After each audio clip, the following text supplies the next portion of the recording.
This episode was recorded on September 22nd, 2023. Welcome to Conjuncture. My name is Christina Heatherton. Today, I'm excited to be joined by Jordan T. Camp. Jordan is an associate professor of American Studies at Trinity College. He's the author of Incarcerating the Crisis, Freedom Struggles and the Rise of the Neoliberal State on UC Press. He and I co-edited Policing the Planet, Why the Policing Crisis Led to Black Lives Matter on Verso. With Laura Polito, he edited and completed the late Clyde Woods' Development Drowned and Reborn, the Blues and Bourbon Restorations in Post-Katrina New Orleans on University of Georgia Press. He's currently a visiting fellow at the UConn Humanities Institute, where he is at work on a new project entitled The Southern Question. He's a prolific author, editor, and you might recognize him as the co-host of Conjuncture. I'm excited to be talking with him today about conjunctural analysis, Stuart Hall, and confronting the current crisis here at the Action Lab in Ossining, New York. So Jordan Camp, welcome to Conjuncture. Thanks for having me. So, conjunctural analysis has been formative to all your work, so formative in fact that we have developed a whole show around it. So to begin, can you explain what is a conjuncture? Is it a moment in time? Is it something more complicated? Let's start there. Yeah, well, thanks. So the concept of a conjuncture comes from the writings of the Italian Marxist theorist Antonio Gramsci. He didn't invent the term, other people had used it, Lenin had used it, but the way that Gramsci used it really has informed my work and informs, as you know, the podcast and the web series. And the way that Gramsci used it was to talk about a moment when the relations of forces, he meant political, military, economic, enter into a distinct shape. And Gramsci was using that concept in a particular moment or conjuncture post-World War I Italy, where you had seen very turbulent labor struggles. He was immersed in them in Turin, which was the industrial epicenter of Italian capitalism, active as a journalist, as a socialist, founding member of the Italian Communist Party. And that conjuncture was also, though, of course, defined by the rise of fascism. And Benito Mussolini comes to power in 1922. So this idea of a conjuncture or a moment was a way of naming the historical and geographical context that led to fascism, and it really distinguished Gramsci. I also, as you mentioned in the introduction, have drawn a lot from Stuart Hall's conjunctural analysis. Whereas, Gramsci had come to terms with the rise of fascism in post-World War I Italy, what Hall was doing was using Gramsci's analysis of a particular conjuncture, kind of modifying it to understand the situation with the rise of what Hall termed authoritarian populism in Britain in the 70s and 80s. And taken together, what they've given us is this method of conjunctural analysis, which helps us to look at struggles over material conditions and meanings in particular historical and geographical context. And it's that method of conjunctural analysis and that concept of a conjuncture, which taken together, I think, can offer some useful tools, not only for analyzing politics and economics, military, policing, incarceration, but also the possibilities of social change. So I could say more about that, but trust me, I'll make you say more about that. But let's stay with Gramsci for a second. I appreciated in your answer, you called attention to conjunctural analysis as a dynamic method, something that allows us to really kind of behold the dynamism of any given kind of political moment or conjuncture, as you described. And I think that what's interesting in your work is that there is a dynamism in how you engage with Gramsci. So let's talk about Gramsci for a second. You engage Gramsci in a lot of your work, in a lot of recent writings. You have a recently co-written piece with Jenny Greenberg in Antipode, Counterinsurgency Reexamined. You also have a new piece called Gramsci and Geography, where you dive through an extensive collection of Gramsci's writings, letters, previously untranslated materials, alongside bibliographies, biographies, and other writings about Gramsci. In doing this research, I wonder, did anything new emerge for you about Gramsci or how he might speak to the current moment? Yeah, thanks for that. You know, that Gramscian geography essay was a commission, and it came in the context of the pandemic, right? A moment of crisis that was, in my judgment, fundamental, right? And forced for me a period, as we all were into, of isolation. And so in that context, I really took a deep dive, reading hundreds of things that Gramsci himself had written, and also the new scholarship that's been really, I think, enriched by this Italian scholarship that had either been previously poorly or untranslated. There had been scholars who had been delving into this. We had interviewed Marcus Green, the secretary for the International Gramsci Society, people in Britain like Peter Thomas, Stefan Kipfer, Gillian Hart. I mean, there's a range of scholars who have been, doing this work, and I try to build on their scholarship to suggest that the image of Gramsci was much more complicated and complex than one that simply, for example, saw him as a party man. Someone who, simply kind of towed a political line of the Italian Communist Party. And I think that becomes really important when you delve in to understanding his life and his evolution as a political thinker and as a radical theorist. One of the most important and interesting things is that he develops serious disagreements with his former comrades over the direction of the communist movement in Italy and in the world, right? You can see this in his letters. He describes in great detail how he had become isolated, but he says that, these disagreements had big political stakes for him. He talks about it as if he was, the captain of a ship and there was a shipwreck, right? And so he felt some responsibility for the passengers on board, right? But he couldn't minimize the problems. And so when he was thinking about this conjuncture that gave rise to fascism, he wasn't just emphasizing, repression. He thought that he and his comrades had made miscalculations, strategic errors, problems of analysis. And you can really see him working this out in the prison notebooks. I mean, it's a magisterial thing, but one of the things that he ends up emphasizing, again in his letters and in the notebooks, is that you needed to try to understand why it was that so many people had consented to fascism. And he really emphasized the kind of geographical or regional dynamic where you had elites in the north, capitalist elites in the north, that described the South, where he was from. He was from Sardinia, right? In his first and only speech in the Italian parliament, he described these dynamics, right? And the fascists tried to interrupt him multiple times. You know nothing of the South, they would say, including Mussolini. And Gramsci responded, I am a Southerner, having been born in Sardinia to a poor background after his father had been arrested and incarcerated. He really struggled both financially and economically, but it made him attentive to the uneven dynamics between North industrial capitalism and this underdeveloped, Southern, peasant region, right? So Gramsci was particularly concerned with how capitalist elites in the North had depicted peasants in the South as inferior, right? He describes a racist project, right, of depicting the South's poverty, the impoverishment of the peasants as a product of their own behavior, right? He famously called this the Southern question, which is, Marcus Green had taught us in a previous episode, right? It was a racial question for Gramsci.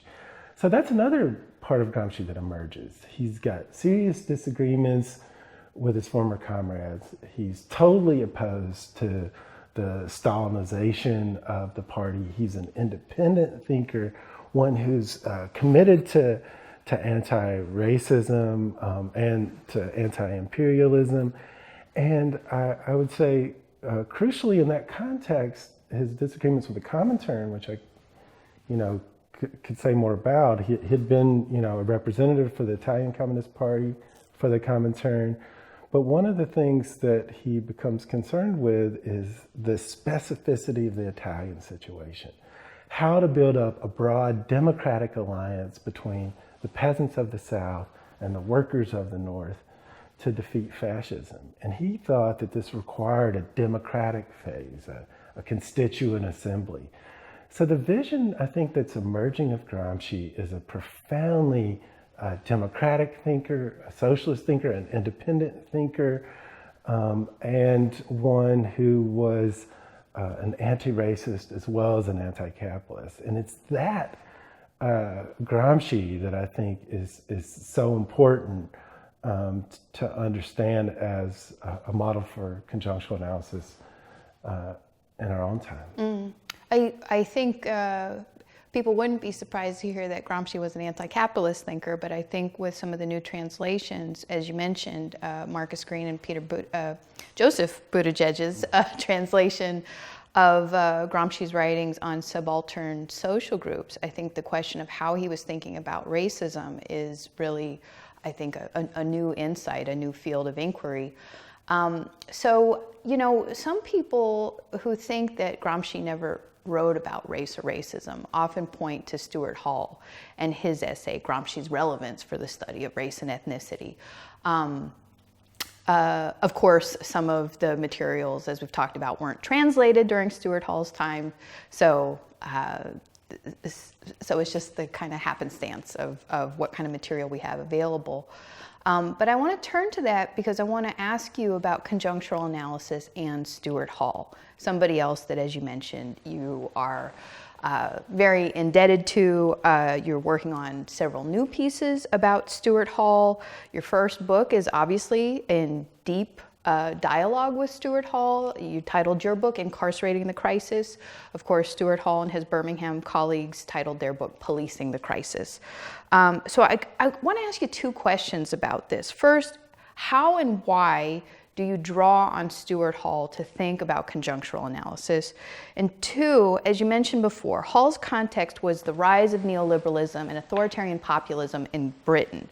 How do you translate him to our own context? Yeah, thanks for this. I mean, the first thing to say is, in my judgment, Stuart Hall was one of the most important radical intellectuals and theorists of his generation, right? He made profound contributions to our thinking about race and class, about politics, and about culture. As a founding, figure of what became known as the Birmingham School of Cultural Studies, his impact across the disciplines has been immense. And that essay that you mentioned, Gramsci's Relevance for the Study of Race and Ethnicity, wrote during the 1980s, and it's a really profound investigation of Gramsci's writings. Gramsci's writings, Gramsci wasn't an author in a contemporary sense from his notebooks, right? Those notebooks weren't published during his lifetime, right? He does get released in the end from a fascist prison before dying in 1937, but his works don't start getting published in Italian until the late 1940s. There's some things that get translated into English, but they don't really appear on a large scale until this 1971 edition, the international publishers, the selections from the prison notebooks.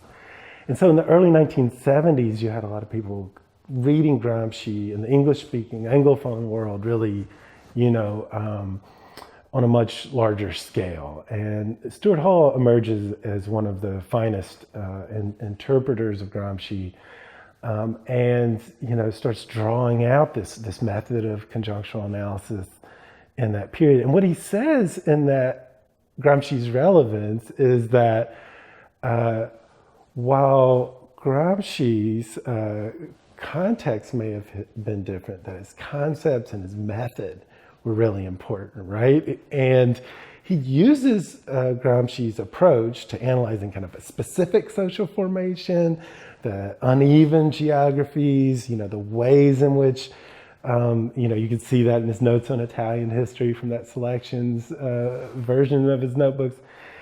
He says this can help us understand, racially stratified societies, right?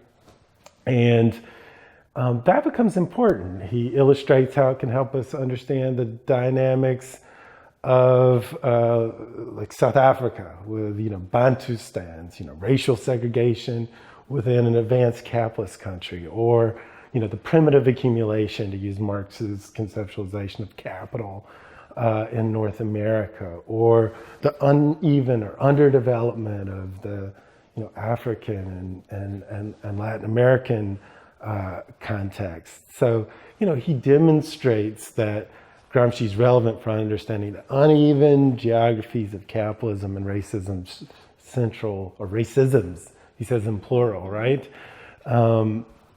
Centrality to capitalist development. At the same time, he has this line where he says that, Gramsci didn't write, I'm paraphrasing, directly about race and racism. That's caused some controversy. There's been some debate. There's been a lot of pushback on this.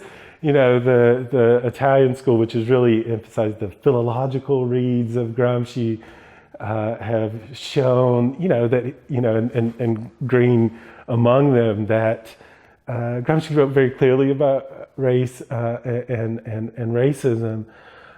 Nonetheless, as you pointed out, a lot of the materials that Buttigieg and Green labored to provide us, weren't available to him then. So that should be a kind of caution for us not to rely so heavily on secondary sources from an earlier period. We have to reread Gramsci, and I think Hall had spent his career emphasizing the importance of a close read of Gramsci for doing a kind of conjunctural analysis of your own. He says in this essay, Gramsci and Us, you can't just kind of, plop the Sardinian down in a totally different historical and geographical context and kind of expect him to, solve our problems for us and come with all our magic answers, or just, quote the prison notebooks like it's a religious text, as many Marxists had done, right? And they expect, something Marx wrote with Engels in 1848 to be, deal with all your issues in 1968, right? You have to, do your own analysis. That's what he gives us, the method of conjunctural analysis. And I've been very inspired by Stuart Hall's writings, since graduate school, and particularly, as you mentioned, Policing the Crisis, that Hall had co-authored with his Birmingham colleagues. That was a very important study that looked at the situation in Britain in the 70s, and it did a conjunctural analysis of the situation there, right? The worst economic crisis since the 1930s, a crisis of authority or a crisis of legitimacy of the state, and the ways in which the right was able to legitimate authoritarian solutions to that crisis kind of through race and racism, right? And, specifically focus on these kind of law and order politics as a way of understanding the conjuncture as a whole. Now that had, been really influential in British cultural studies. A lot of his students did important work. Paul Gilroy, Hazel Carby, Michael Denning.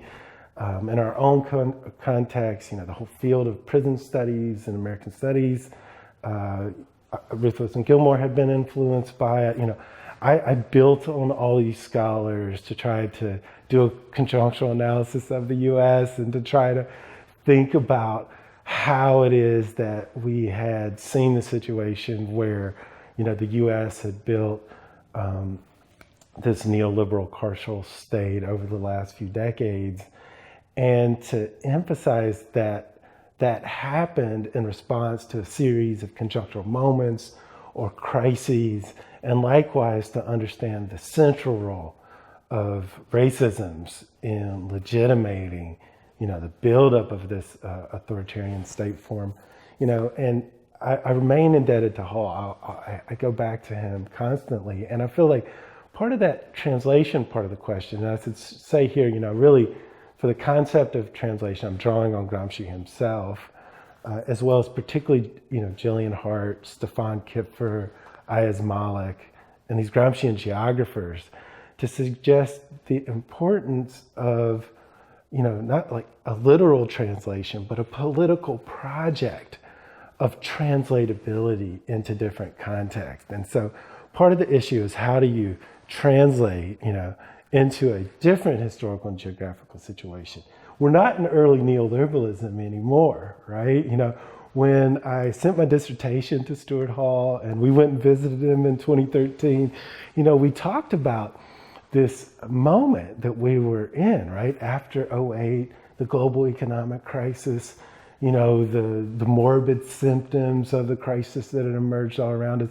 And you'll remember one of the things that Stuart said to me was that, well, maybe we've entered into a new epoch, which was amazing to me because, he'd spent decades saying, epochals kind of too macro, we need something that's more specific and so on. But I think what he was saying is, don't accept my conclusions about this earlier moment.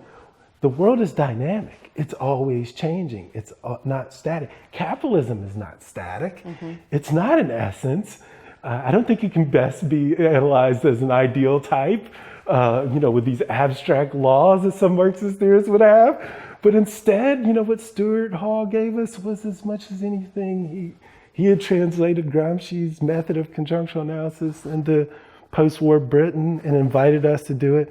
And I've tried to take that invitation quite seriously and to open it up. And it's not mine or yours, but I hope everyone can learn to ask Gramscian questions and take up this method. Mm-hmm. Well, you heard it here, folks. We're renaming the show Epoch instead of Conjuncture. All right, we will talk about that later.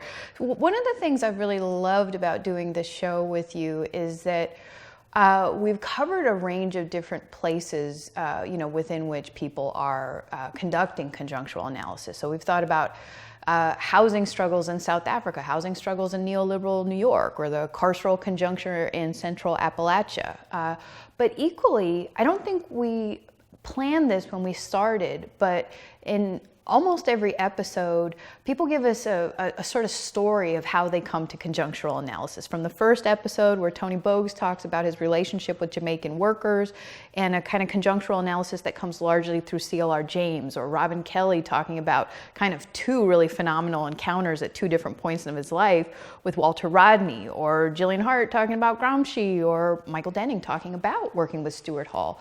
So I just want to invite you, can you tell us a little bit about how you come to conjunctural analysis? Yeah, well, as you know, I grew up in Mississippi. I couldn't tell. Right? Yeah, maybe there's some cues for that.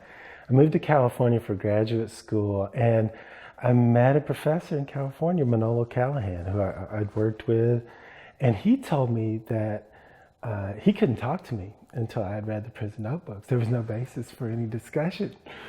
So I took that quite seriously. I read, the 1971 edition as hard as I could, and analysis of situations and so on and so forth. And, so that kind of set me on this trajectory 20 years ago. And, Manolo had introduced me to people like Gustavo Castro, who was doing work in Chiapas, where I was doing field work for a master's thesis about the Zapatista movement.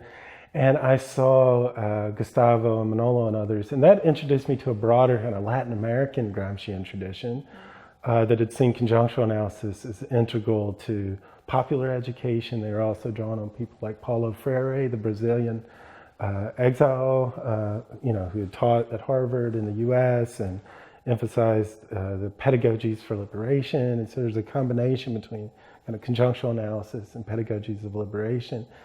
When I went to graduate school, I got the great pleasure of working at Santa Barbara with George Lipsitz, who, had famously drawn on Gramsci and his life in the struggle. Great book about Ivory Perry in St. Louis, the civil rights activist.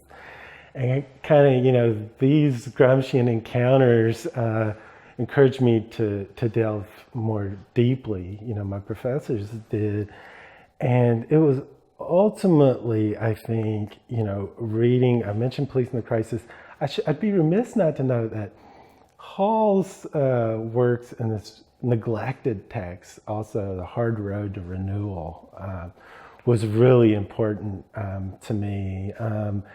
And, because Hall, above all, was an essayist. And I think conjunctural analysis is kind of, it's done in the heat of a political moment. You're trying to intervene in a political situation and to illuminate, the possibilities for change, right? And so I thought that this was pretty an important methodology, and so I won't go through every twist and turn of it, but I have come back to a renewed appreciation of that method. I think, in dialogue with this two generations of Gramsci scholars who I think taken together are helping inaugurate what I would like to call a kind of conjunctural turn in Gramscian studies, to use Gramsci, to translate him into different contexts, and to promote this method, which is not a method in a kind of rarefied sociological sense. It's linked to politics and to theory. And so, it only acquires significance if it, illuminates, areas where you can, intervene, right? Mm-hmm. And, it meant everything to me when I mentioned this Hall encounter, when he, I mentioned there was one difference of interpretation between my analysis of the conjuncture and his, and he said, "Don't worry, Jordan. I don't think this undermines your efforts at all." So I feel like there's been a few turning points in the development of my approach to the method, but I'm very grateful to my teachers along the way. Mm-hmm. And let's maybe think about one other teacher of yours at Santa Barbara. You had, an extraordinary committee that not only included George Lipsitz and Avery Gordon, but also Cedric Robinson, who was someone that was very close to you, and also Clyde Woods, who, as I mentioned earlier, you worked with Laura Polito to complete his final manuscript, and it's an absolutely beautiful book, and thank you for your work to do that. One of the things that I see you inspired by both Woods and by Gramsci is the way that you think very seriously about culture and cultural producers.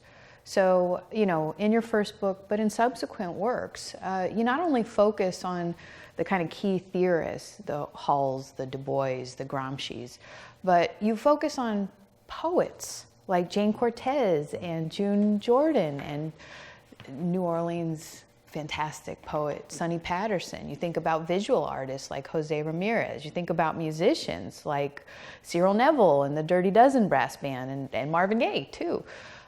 So can you talk a little bit about the turn to cultural producers? Why is that important to you, and how does that sharpen our conjunctural analysis? Yeah, well, thanks for this. One, it was a real honor to work with Laura Polito and completing what would be Clyde's last book, Development, Drowned, and Reborn. And, that approach that Clyde really modeled for a lot of us has been, as you say, incredibly influential. And he takes Gramsci quite seriously. You can see his core categories, he talks about a blues block, right? And he's also thinking about these regional blocks. And of course, using that to describe kind of alliances between, on one hand, elite forces who are seeking to accumulate capital, power, right?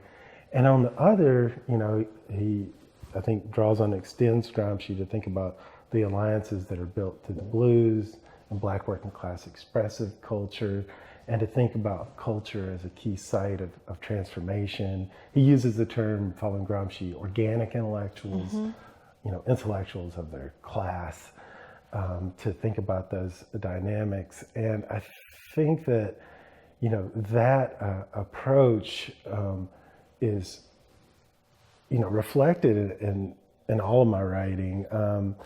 And it points to the understanding of culture as a site of struggle, right?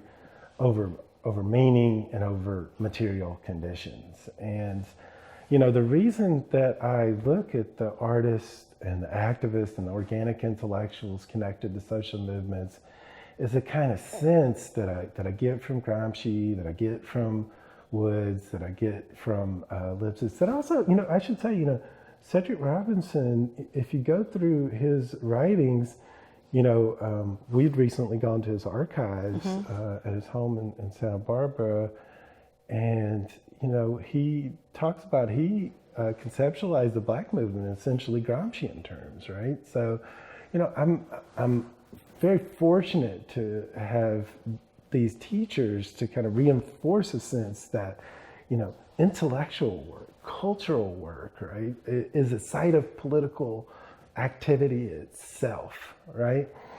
And that becomes, I think, really important for understanding social change and movement building, right? Because these organic intellectuals, what they can do is confront what Gramsci called common sense, right? Or think of it as kind of conception of the world, right?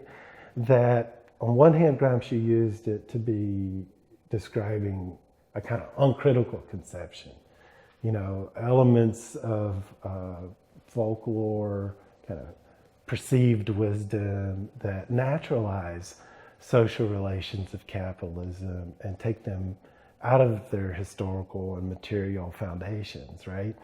So you see that. But what Gramsci was also thinking about, and what I try to be attentive to, is that common sense is contradictory, right? He says, it's filled with Stone Age elements and elements of a, future philosophy, of a more systemic and coherent scientific view that can see the causes of your social and economic problems in the organization of the political economy, and therefore understanding the possibilities of change. And that he calls good sense.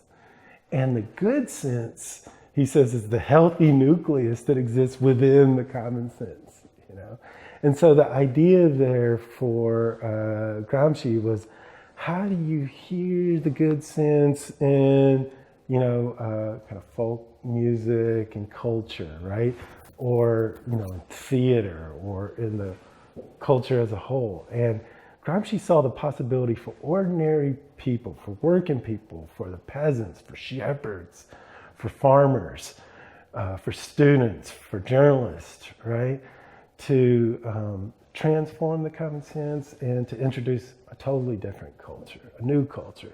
For Gramsci, that was a democratic and a socialist culture. Mm-hmm. Absolutely. And it feels important to mention that Clyde Woods, I think, took those principles very seriously. He supported us in our writings, in Skid Row, our collaborations with organizers there who were facing hyper-policing. He, I think, did a lot of work to elevate the good sense out of the common sense. And when he passed, there was quite a wave of, there were a lot of people in Skid Row who were saying Clyde Woods' name. So it's nice to evoke him today. Clyde Woods Presente. Clyde Woods Presente. Well, you mentioned before Gramsci's famous unfinished essay, The Southern Question, which also happens to be the title of your new project.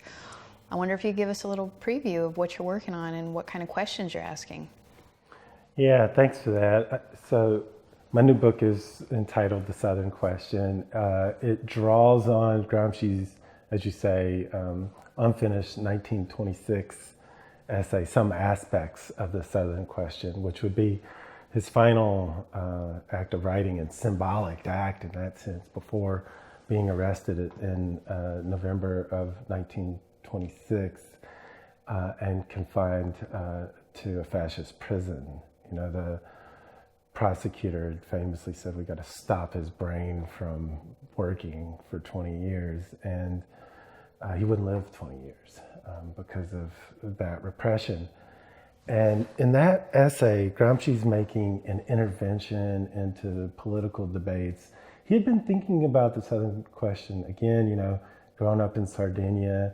He was drawn initially to kind of Sardinian nationalisms as a young person. When he leaves Sardinia, he's able to go to school at the University of Turin, where he studies philology and develops an interest in geography, and to the attentiveness to place and space. He's a profound geographical and spatial thinker, right? So right through his whole trajectory, as a journalist, as a politician, and as a philosopher, the Southern question had always been central. But the essay becomes a kind of transition for him into the themes that we see in the notebooks. He uses the term hegemony, one of his most famous and lasting contributions in that essay. He describes the role of the intellectuals, right? The Southern intellectual, as he talks about it, as a representative of the rural bourgeoisie in the South, who, serves the interest of the ruling classes, right? He's thinking also, though, in that essay and in his writings about the possibility of alliances, between the Southerners, which are largely peasantry, and the industrial North.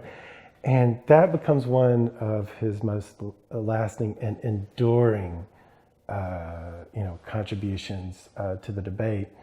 Ultimately, the Southern question, I said, the prison notebooks were posthumously published. The Southern question actually appears in either 29 or 30, so it was circulated in his time.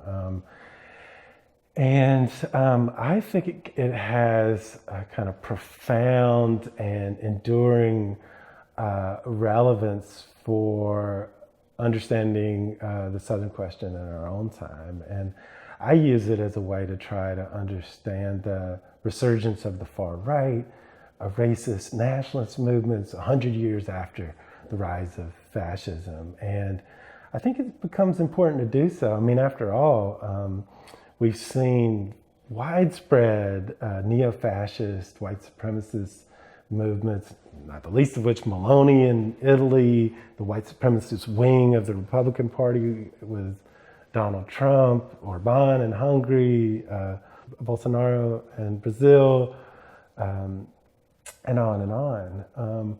And what I think, though, in terms of this question of how to translate Gramsci to understand a much different historical and geographical conjuncture needs to be aided by other thinkers in different regions who've also been committed to interpreting the Southern question. And so I start, my theoretical grounding for the book is to establish a dialogue between, I think, the greatest interpreter of the Southern question in the US, W.B. Du Bois, and stage this dialogue about Gramsci's writings about the importance of the Italian South in relationship to Du Bois's writings about the American South. And he had famously said that the American South had been a site of a struggle between revolution and counter-revolution. And he demonstrated this argument through an analysis of the American Civil War and of Reconstruction, which he understood as a revolutionary event, one that beggared the Greek, a dramatic story that had been underestimated. And he thought that it was the most dramatic experiment in Marxism that the world had ever seen before the Russian Revolution of 1917. But he also saw how vigilantes like the Ku Klux Klan and other racist and terrorist organizations had engaged in insurrectionary activity to overthrow the democratically elected Reconstruction governments in the South. And for Du Bois, that represented a kind of American fascism. And so one of the things that I try to suggest, building on the essay that you and I have written about riots in the Masters Hall, racism, nationalism, and the crisis of US hegemony, which has really been foundational to the thinking that I'm doing, is that taken together, what Du Bois and Gramsci offers is a relational understanding of racist and far-right nationalisms and the need to understand them on a global scale, right? And so what I do is I build from that theoretical premise to look at, racist and authoritarian state forms in a comparative frame. The Jim Crow US, apartheid South Africa, fascist Italy, and on and on. And so that's a preview of the Southern question. Well, thank you for that. I think the heat of this political conjuncture is forcing everybody to be a lot more conjunctural in their own analysis. I want to go back to something that you mentioned before, because you described something of a conjunctural turn happening both with scholars of Gramsci and people who've been influenced by Gramsci. I just wanted to invite you to say something about a gathering that you are helping to organize at UC Berkeley later this fall 2023 that I think celebrates some of this new thinking. Can you talk a little bit about that? Sure, I'm happy to. Yeah, there's a conference that I'm co-organizing on Gramsci and the current conjuncture with Jillian Hart of Berkeley's Geography Department and Marcus Green of the International Gramsci Society. And what the idea is to bring together scholars who are, graduate students, postdoc, junior faculty, senior scholars across the disciplines to think about how Gramsci's method can be a useful tool for understanding and transforming the present. And the conjunctural turn is important. I think there had been a philological turn, an emphasis on a close read of his core text in their context. And there's some very important methodological criteria that has come out of that scholarship and encouraged us to really think carefully about not just taking what the Sardinian had done and, it's kind of like Hall had warned, you can't just plop him away. What he means by hegemony, for example, right, can only be understood in a particular context, right? There's no fully systematized elaboration of that concept. It kind of works it out in the notebooks. At the same time, one of the things that Gramsci's work enlivens is an emphasis on the political, military, social forces.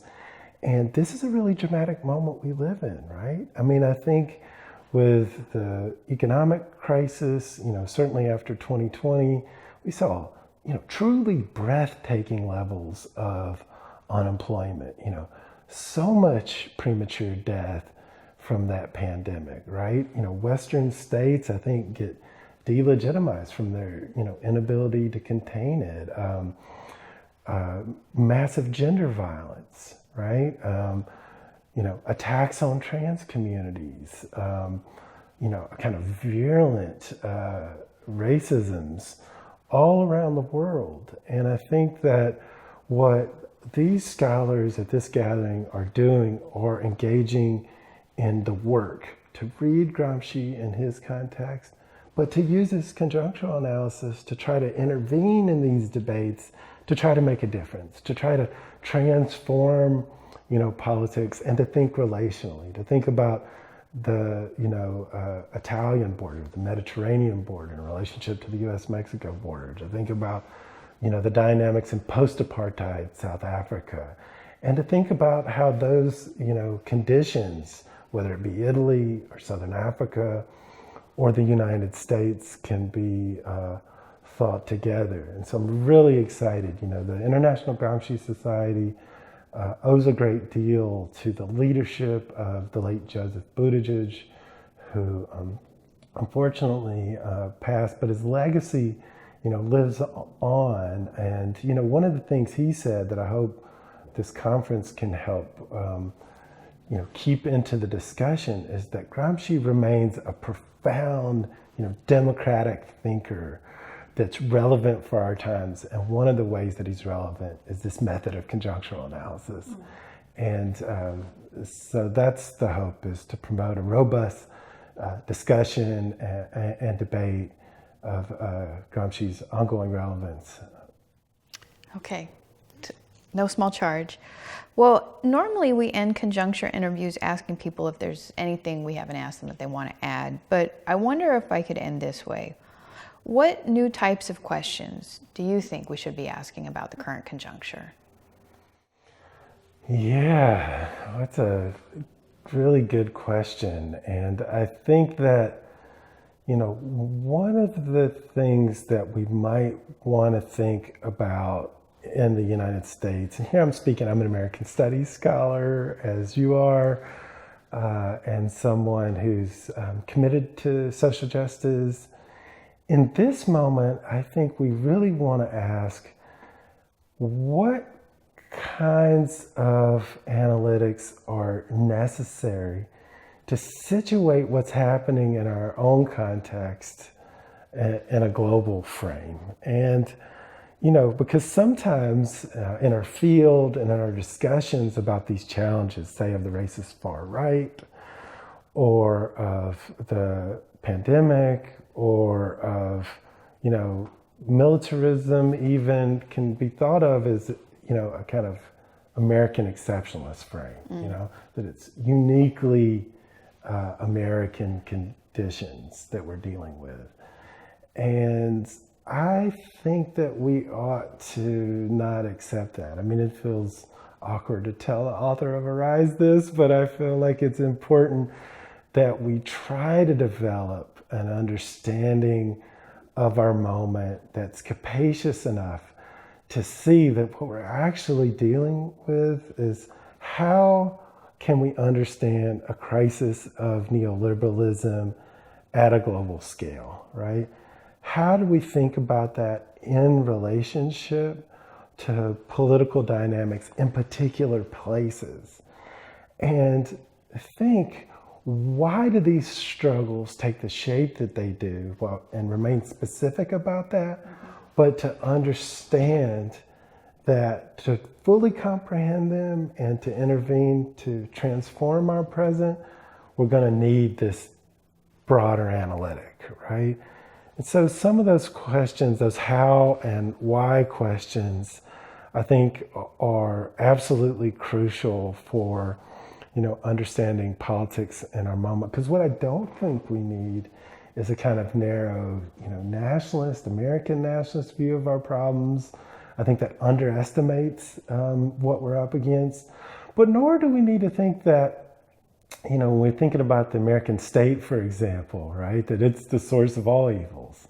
I think we need to think about, in a global frame, in a much more complicated, way, about global conflict, about struggles over hegemony, and how we might be able to do that by drawing on some of these thinkers from the past, like Antonio Gramsci and Stuart Hall, who are such profoundly independent thinkers. And they, I think, encourage us not to just, accept sound bites or quick tweets or, fancy, imagery, right?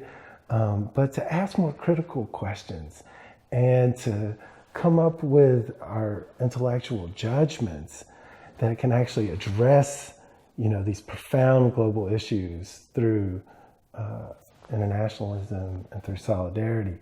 And that can't be done through an American nationalism, So how we move beyond that and how we develop democratic, radical transformations are some of the most urgent questions in my judgment. Okay.